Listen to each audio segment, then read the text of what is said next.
ભરૂચના જંબુસરમાં mega demolition હાથ ધરાયું છે। જંબુસર બાયપાસથી કંથારિયા સુધી ડિમોલેશન કરવામાં આવ્યું।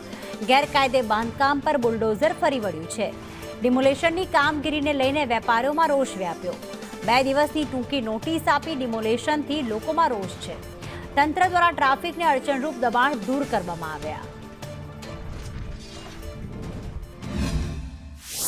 કોર્ટનું કોઈ ડિસિઝન આવ્યા વગર આ સરકાર તરફથી આ પગલું ભરવામાં આવેલું છે।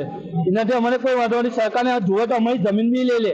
એ જે રોડ પર જે સાધનો ચાલે તે અમારા બાપ દાદાની જમીન में છે। પાછળ રેલવે બી અમારા બાપ દાદાની જમીન में છે। એમને જોઈએ તો અમે બધી જમીન આપવા તૈયાર છો।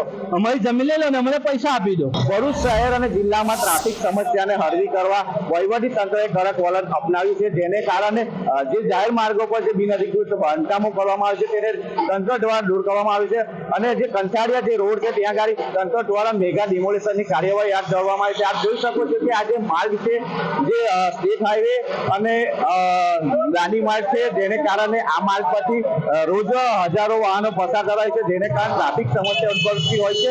આ ટ્રાફિક સમસ્યાને લઈને વારંવાર તંત્ર દ્વારા બિનઅધિકૃત બાંધકામને તોડવા માટે નોટિસ આપવામાં આવી। તેમ છતાં બી અહીંના જે દુકાનદારો છે તેઓ દ્વારા દબાણો દૂર કરવા માટે તંત્ર દ્વારા આજરોજ મેગા ડિમોલેશનની કાર્યવાહી હાથ ધરવામાં આવી છે। જોઈ શકો છો કે ભરૂચના એસડીએમ મનીષા માનાની સહિત માર્ગ મકાન વિભાગ હોય, પોલીસ કાફલો બી આપ જોઈ શકો છો, મામલતદાર સહિતના અધિકારીઓ એંગારી ડિમોલેશનની કામગીરી દરમિયાન હાજર છે।